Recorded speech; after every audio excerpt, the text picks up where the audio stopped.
인사 나누시겠습니다. 오늘도 얼굴을 뵈니 행복합니다. 네, 한 분 한 분이 기둥 같은 분들이십니다.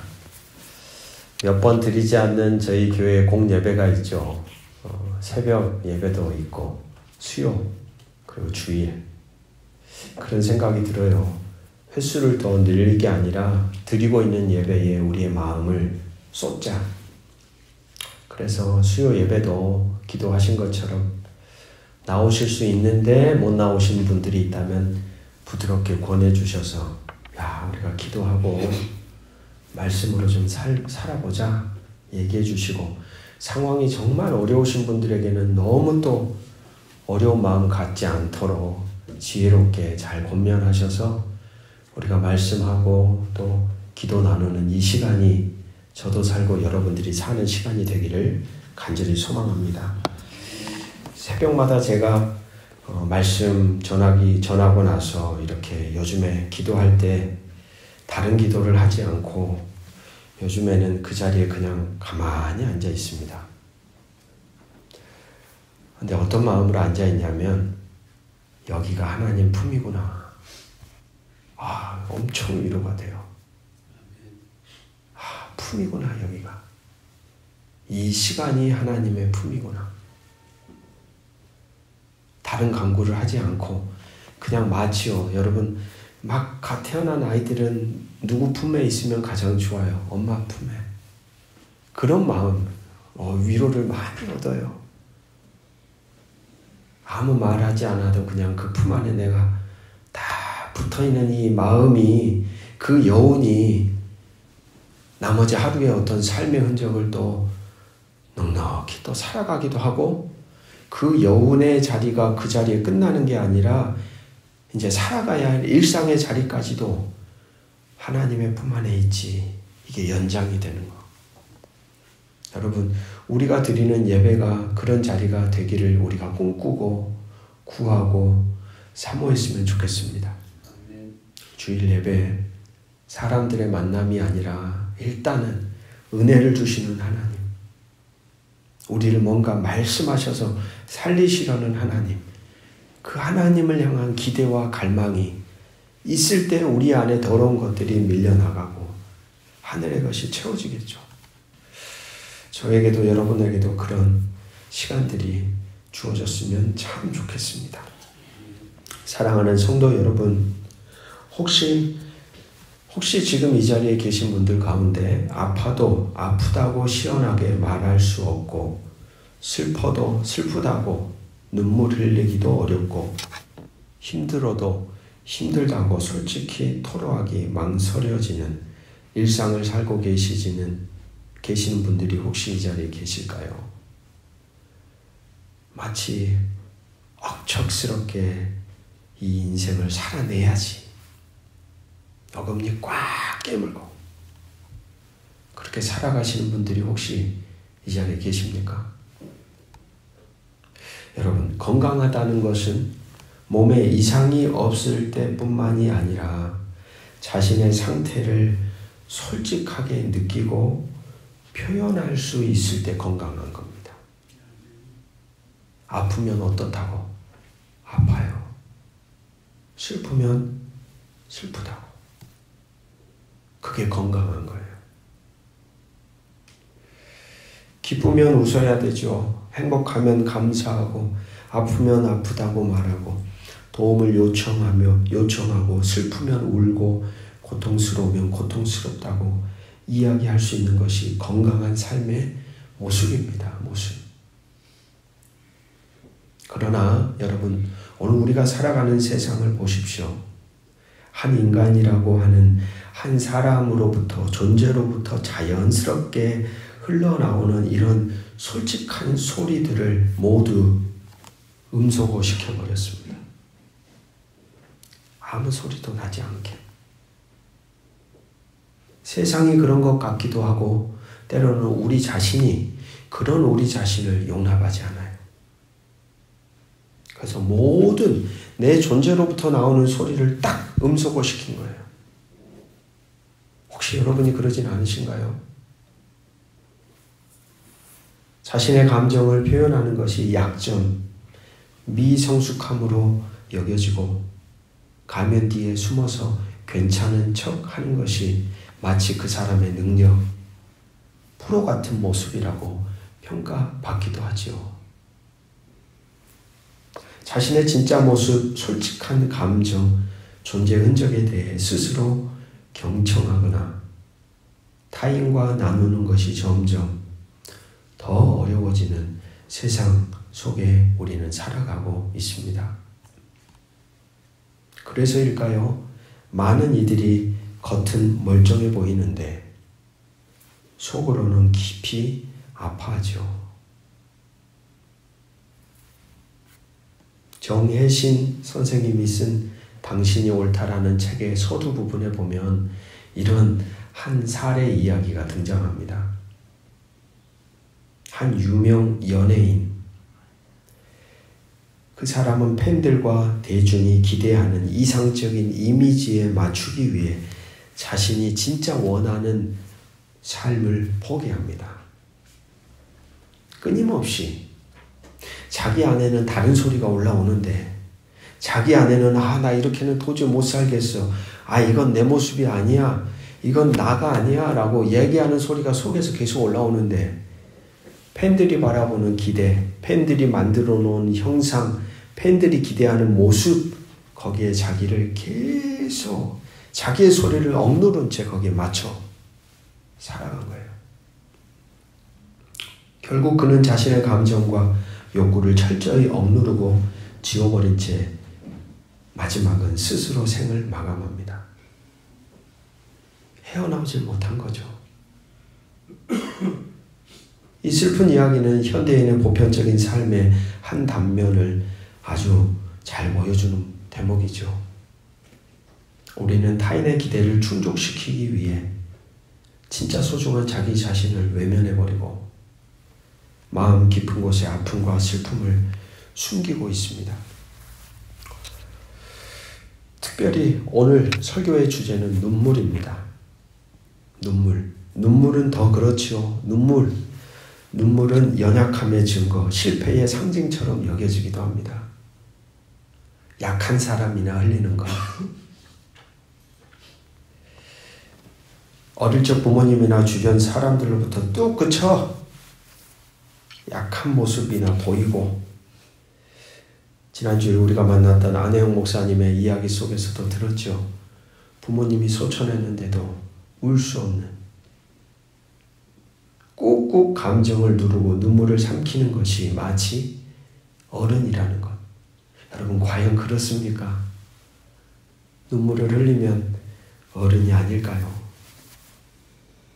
어쩌면 그런 어른들의 자화상이 강한 사람의 모습인 것처럼 오늘을 살아가는 모든 세대의 사람들에게 깊이 각인이 된 것 같습니다. 진짜 쏟아내야 될 자리, 진짜 괴롭고 고통스러워서 눈물을 흘려야 될 자리에 그걸 흘릴 수가 없는 거예요. 그러나 여러분, 서두에 말씀드린 대로 감정을 억누르는 것은 건강한 소통 방식이 아닙니다. 벌써 아프다는 증거입니다. 표현되지 못한 슬픔과 고통은 우리 마음 깊은 곳에 쌓여 영혼을 갉아먹습니다. 그리고 우리를 더 지치게 합니다. 아무도 내가 눈물 흘리고 있다는 사실조차 모른다는 느낌은 우리를 더욱 깊고 고독한 외로움 속으로 점점 우리를 더 들어가게 합니다. 때로는 하나님조차 우리의 눈물을 보지 못하시는 것 같다는 서운함에 사로잡히기까지 하죠. 그러나 사랑하는 오늘 이 자리에, 그리고 말씀을 들으시는 성도 여러분, 오늘 하나님은 그런 눈물을 흘리는 여러분들에게, 그렇게 외롭고 고독한 여러분들에게 말씀하십니다. 이렇게요, 울어도 괜찮다. 마음껏 울어라. 오늘 말씀 속에서 그 대목을 깊이 생각해 보고 싶습니다. 우리가 사는 시대는 말씀드린 것처럼 우리의 감정을 솔직하게 표현하기 어려운 시대. 그러나 우리의 지친 영혼은 침묵하지 않습니다. 때로는 감출 수 없이 터져나오는 탄식, 아무도 모르게 흐르는 뜨거운 눈물로 우리의 상태를 표현합니다. 눈물은 우리의 지친 영혼이 세상의 억압과 가면 뒤에서 하나님께 드리는 가장 솔직하고 꾸밈이 없는 언어입니다. 우리가 말로 다 표현할 수 없는 아픔, 고통, 답답함, 무력감을 눈물은 있는 그대로 보여주죠. 지난주 수요일에 함께 나누었던 시편 42편 기자는 자신의 영혼을 향하여 이렇게 고백했죠. 내 영혼아, 내가 어찌하여 낙심하며 어찌하여 내 속에서 불안해하는가. 낙심하며 불안해한다는 것은 자신 안에 있는 내면의 말로 표현할 수 없는 고통스러운 상태를 그대로 보여줍니다. 왜 이런지 스스로도 이해하지 못하는 어찌하여 라는 질문 속에서 시편 기자는 자신의 지친 영혼의 상태를 하나님 앞에 가감없이 쏟아냈죠. 오늘 우리가 함께 읽었던 시편 56편의 기자는 이러한 자신의 고통스러운 방황, 그 결과로 흘리는 눈물을 하나님께서 아신다고 고백합니다. 여러분 8절 말씀 다시 한번 우리가 같이 읽어볼까요? 8절입니다. 시작. 나의 유리함을 주께서 계수하셨사오니 나의 눈물을 주의 병에 담으소서. 이것이 주의 책에 기록되지 아니하였나이까. 우리가 흘리는 눈물은 하나님께서 외면하시는 나약함의 증거가 아닙니다. 그게 아니라 하나님께서 주목하시고 아시는 지친 영혼의 솔직한 고백입니다. 우리가 세상에서 가면을 쓰고 눈물을 감추는 이유는 많은 사람들의 판단과 외면 그리고 관계의 깨어짐이 두렵기 때문입니다. 그러나 하나님 앞은 세상과 완전히 다릅니다, 여러분. 하나님은 우리의 꾸며낸 모습이나 강한 척하는 모습을 원하시는 분이 아니라 우리의 있는 모습 그대로를, 우리의 연약함 그대로를 받으시는 분입니다. 우리의 눈물과 아픔을 솔직히 드러내도 괜찮은 곳, 아니 마땅히 그래야 할 곳이 같이 한번 따라해 볼까요? 하나님의 임재 앞입니다. 이해되세요? 마땅히 그래야 될 곳이 하나님 앞이에요. 마땅히 우리가 눈물을 흘릴 수 있는 곳이 그곳이에요. 하나님은 우리의 눈물을 보고 실망했다고 말씀하시지 않습니다. 오히려 그 눈물 속에 담긴 아픔과 진심을 아시는 분입니다. 만약 가장 안전해야 할 하나님 앞에서조차도 오늘 이곳에 계신 여러분 가운데 우리의 진짜 감정과 눈물을 숨기고 신앙적인 의무감에 채찍질에 어떤 모습만 보이려고 우리가 애쓰고 있다면 우리의 신앙은 고장난 것이죠. 고장난 거예요. 진정한 신앙은 기억하십시오. 나의 강함이 아니라 나의 약함을 그대로 아시고 받으시는 하나님의 사랑과 은혜 안에서 비로소 시작됩니다. 우리의 눈물은 하나님 앞에서 그렇기에 부끄러운 약점이 아니라 하나님과의 깊은 만남으로 이끌어가는 지친 영혼의 솔직한 언어입니다. 그걸 첫 번째 기억하시면 좋겠습니다. 두 번째, 하나님 앞에서 우리의 눈물이 지친 영혼의 가장 솔직한 언어임을 이야기했습니다. 그렇다면 하나님은 그 눈물을 어떻게 대하실까요?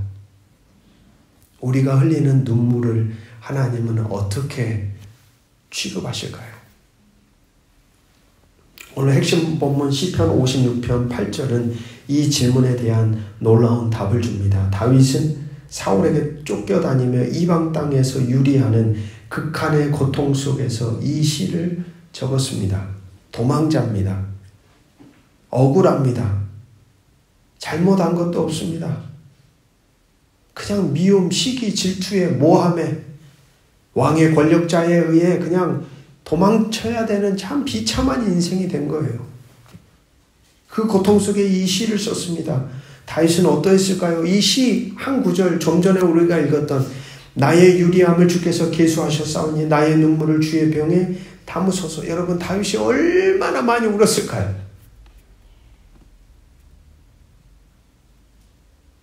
담아도 넘쳐나는 그 한 맺힌 눈물이 아마 다윗의 인생 곳곳마다 적셔져 있었을 것 같아요. 누가 그의 삶을 알겠습니까?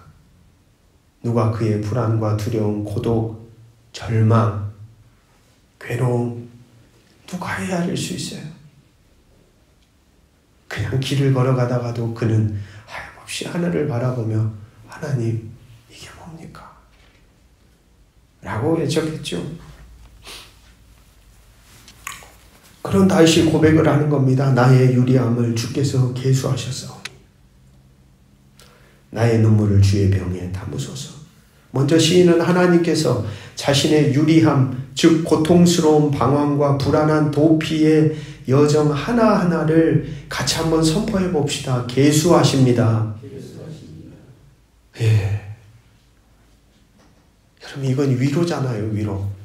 내가 지금 겪고 있는 절망, 내가 인내하고 있는 여정, 내가 억울하고 내가 눈물이 나고 내가 고통스럽고 내가 외롭고 불안하고 절망스러운 그 자리에서 내가 걸어가는 모든 여정을 하나님이 뭐 하신다고요? 계수하셨다는 건 무슨 말입니까? 안다는 거예요. 안다는 거. 하나님은 그의 발걸음 숨어 지냈던 날들, 죽을 뻔했던 경험들, 겪었던 고통의 순간들을 정확하게 알고 계십니다. 할렐루야. 오늘 이 자리에 계신 여러분들의 인생을 하나님이 아셔요. 사람들에게 다 말할 수 없는 흔적들이 지금도 차고 넘칠 겁니다. 조용히 마음 한켠에 방을 만들고 거기에다가 담아놓고 조용히 내가 삭히며 살아왔던 흔적들 하나하나 오늘 본문은 이야기합니다. 하나님이 계수하신다. 여기서 더 나아가 시인은 얘기합니다. 나의 눈물을 같이 한번 따라해 봅시다. 주의 병에 담으소서. 눈물은 보통 흘리고 나면 마르거나 닦아내 사라집니다. 하지만 시인은 하나님께 자신의 눈물을 마치 귀한 액체처럼 병에 담아 보관해 달라고 간구합니다. 고대 문화에서 눈물병은 슬픔을 기념하고 기억하기 위해 눈물을 모아두던 작은 병이었습니다. 이 시적인 표현은 하나님께서 우리의 눈물을 단순히 보시는 것을 넘어서서 그 눈물을 얼마나 소중하게 여기시고 기억하시며 심지어 마치 귀한 보석처럼 뭐 하신다? 간직하신다는 의미를 우리에게 가르쳐 주는 거죠. 여러분의 눈물 한 방울 한 방울이 하나님께는 그만큼 귀하고 가치가 있다는 것을 선언해 주고 있습니다. 그리고 마지막으로 주의 책에 기록되지 아니하였나이까 라고 덧붙입니다. 우리의 눈물과 그 눈물이 왜 흘려졌는지에 대한 이야기가 하나님의 완전한 기억의 책에 모두 기록되어 있음을 확신합니다. 그렇습니다. 하나님은 여러분의 고통과 눈물을 결코 잊지 않습니다. 우리의 어떠한 아픔과 슬픈 고통으로 인한 눈물도 하나님 앞에서는 결코 헛되거나 무의미하지 않습니다. 하나님께서 우리의 방황을 세시고 눈물을 병에 담으시고 우리의 이야기를 책에 기록하시는 이유는 분명하죠. 우리가 겪고 있는 고통, 절망이 그만큼 하나님께 중요하며 거기에 깊이 마음을 두시고 있기 때문입니다.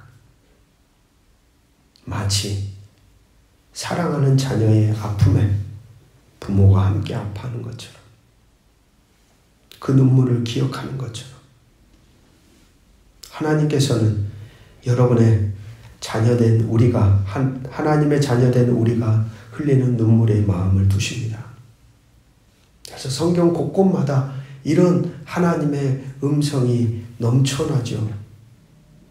출애굽기 2장 24절 5절 하나님이 그들의 고통 소리를 들으시고 하나님이 아브라함과 이삭과 야곱에게 세운 그의 언약을 기억하사 하나님이 이스라엘 자손을 돌보셨고 하나님이 그들을 기억하셨더라. 여러분, 우리의 눈물은 하나님의 마음을 움직이는 언어이며 하나님께서 우리를 얼마나 깊이 사랑하시고 아끼시는지를 보여주는 증거입니다. 우리의 눈물은 무의미한 고통의 찌꺼기가 아닙니다. 하나님께서 귀하게 여기시는 당신의 삶의 소중한 일부입니다. 거기서 더 나아가 하나님은 고통의 마음을 두시고 탄식을 들으시는 하나님이라는 이 존재는 오늘 당신의 백성 또한 그런 마음을 갖고서 살아가기를 원하십니다. 우리의 아픔을 아시고 귀하게 여기시는 하나님을 만난 자들은 이제 눈물 흘리는 다른 이들의 아픔을 외면하지 않고 그들의 고통에 함께 마음을 두는 자가 됩니다. 가장 가깝게는 가족, 자녀들, 사랑하는 아내, 남편, 부모, 더 나아가 우리가 살아가는 신앙의 공동체, 우리의 일상, 우리가 살아가는 세상. 누군가의 아픔에 진심으로 공감하고 그들의 눈물을 닦아주려 애쓰는 모습이야말로 우리의 눈물을 아시는 하나님 나라 백성들의 흔적입니다. 우리의 눈물을 아시는 하나님은 그분을 믿는 이 신앙 공동체가 서로의 눈물을 알고 함께 마음 아파하며 위로하는 공동체가 되기를 기대하십니다. 세 번째입니다. 이사야 43장 1절 2절 말씀입니다. 우리 같이 한번 찾아보겠습니다.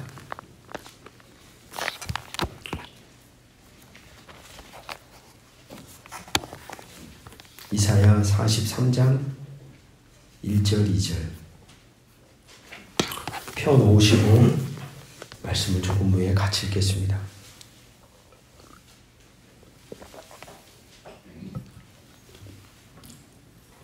우리는 우리의 눈물이 지친 영혼의 언어이며 하나님께서는 그 눈물을 아시고 귀하게 여기신다는 사실을 말씀을 통해 함께 나눴습니다. 근데 여기서 더 나아가 성경은 놀라운 역사를 이야기합니다. 바로 우리의 눈물의 자리, 가장 무너지고 찢겨지고 넘어지고 아파하는 그 자리가 우리가 하나님을 가장 깊이, 가장 가깝게 느낄 수 있는 거룩한 현장이 된다는 것입니다. 우리가 강하고 모든 것을 잘 감당할 때는 스스로 충분하다고 느끼기 쉽습니다. 하나님의 도우심이나 임재에 대해 깊이 갈망하지 못할 때가 많습니다. 그러나 힘이 다하고 무너져 눈물을 흘리는 순간 그때 비로소 우리의 한계를 절감하고서 우리는 간절히 하나님을 찾습니다. 그때야 비로소 우리는 전심이라는 단어가 우리의 존재 안에 묻어나오죠. 내가 해볼 걸 다 했는데 이제 안 되는 거예요. 세상의 위로가 닿지 않고 사람들의 이해가 미치지 못하는 영혼의 깊은 곳에서 우리는 전능하신 하나님의 손길을 갈망합니다. 우리의 가장 연약한 순간이 역설적으로 가장 강하신 하나님을 만나는 통로가 됩니다. 다시 한번, 우리의 가장 연약한 순간이 역설적으로 가장 강하신 하나님을 만나는 통로가 됩니다.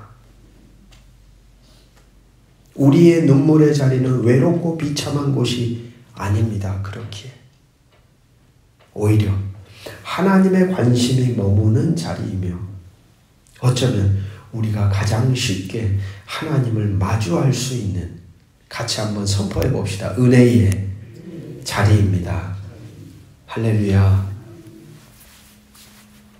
우리가 눈물 속에 외롭다고 느낄 때 하나님은 우리를 외면하시는 것이 아니라 바로 그 자리에 함께 하십니다. 이사야 선지자는 하나님께서 그의 백성에게 이렇게 약속하셨음을 선포하고 있습니다. 1절 2절 말씀.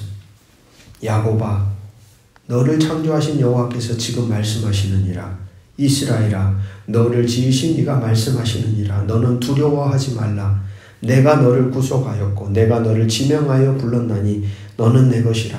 내가 물 가운데로 지날 때에 내가 너와 함께할 것이라. 강을 건널 때에 물이 너를 침몰하지 못할 것이며 내가 불 가운데로 지날 때에 타지도 아니할 것이요 불꽃이 너를 사르지도 못하리니. 여기서 물과 불이라는 것은 우리의 힘으로는 감당할 수 없는 어려운 시련과 고통스러운 환난입니다. 내가 이겨낼 수 없는. 하나님은 우리가 이러한 고난을 피해가게 해주겠다는 약속을 하지 않으십니다.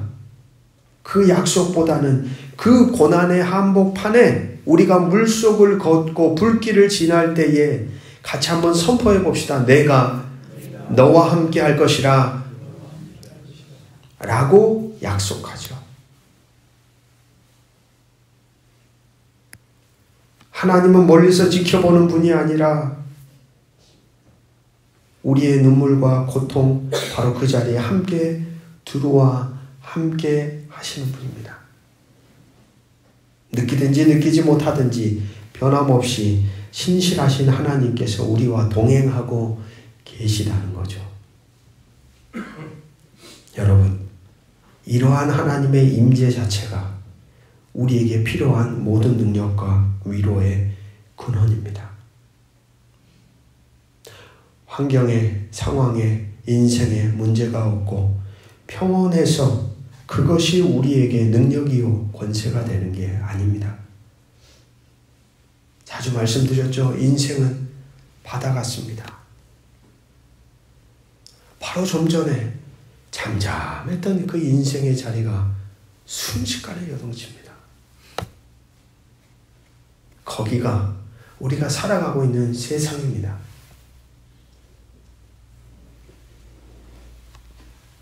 바로 그 자리에서 우리가 힘을 얻고 위로를 얻고 소망을 얻는 것은 딱 바로 곁에서 우리의 손을 잡고 함께 계시는 하나님을 마주할 때입니다. 마주할 때. 그게 권세입니다. 우리가 힘이 없어 눈물을 흘릴 때 우리 곁에 계시는 하나님으로 인해 우리는 다시 일어날 힘을 얻죠. 우리의 아픔과 고통 속에 함께 하시는 주님으로 인해 외로움과 고독함을 이기고 참된 위로를 얻습니다. 눈물 속 하나님의 임재는 우리가 홀로 무너지지 않도록 붙들어 주시는 가장 강력한 권세입니다. 사랑하는 성도 여러분, 오늘 우리는 하나님께서 우리의 눈물을 아시고 귀하게 여기시며 우리가 가장 힘든 순간에도 변함없이 우리와 함께 계신다는 놀라운 진리를 함께 나누었습니다. 시편 56편은 우리의 방황과 눈물이 하나님의 책에 기록되고 주의 병에 담길 만큼 하나님께 소중하다고 우리에게 선포합니다. 이사야 43장은 고난의 불과 물속에서도 하나님이 우리 곁을 떠나지 않으시는 분이심을 분명하게 다시 상기시키고 있습니다.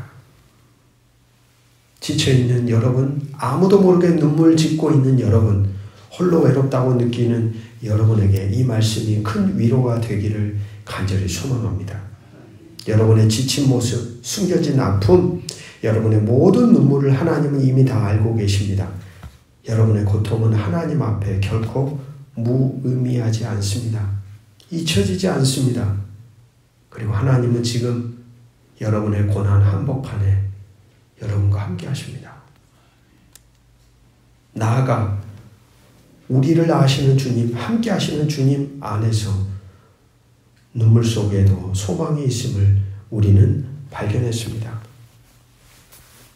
지금은 낙심과 불안 속에 눈물을 흘릴지라도 하나님께서 여러분을 아시고 함께 계심을 신뢰할 때 여러분의 눈물은 슬픔의 끝이 아니라 하나님의 위로와 회복을 향한 거룩한 통로가 되며 결국은 하나님을 찬양하게 될 것입니다. 사랑하는 교우 여러분, 이번 한 주간 순간순간 우리의 인생의 고비와 고통과 절망과 다양한 순간들이 우리에게 찾아올 때 이 말씀을 기억합시다. 하나님은 나의 눈물을 아신다. 하나님은 바로 나와 함께 하신다.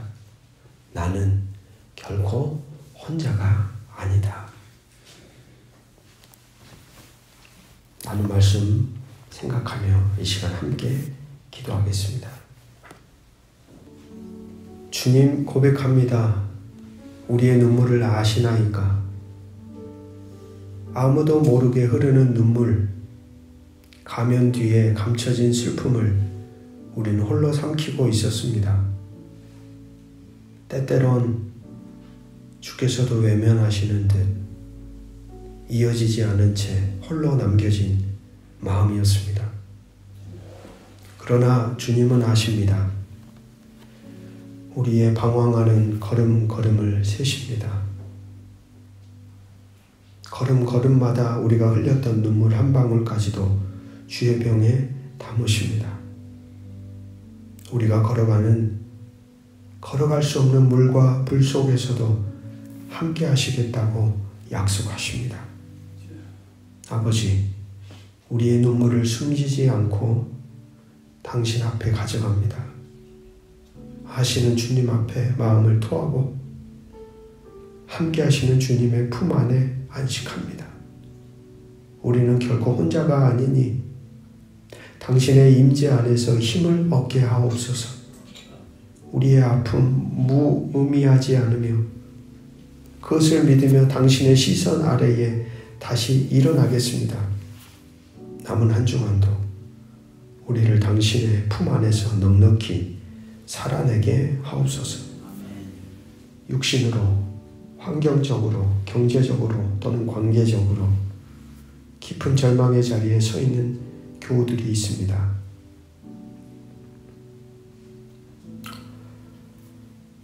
각양각색의 삶의 자리, 인생의 낯선 여정을 살아내고 있는 저들을 긍휼히 여겨 주옵소서.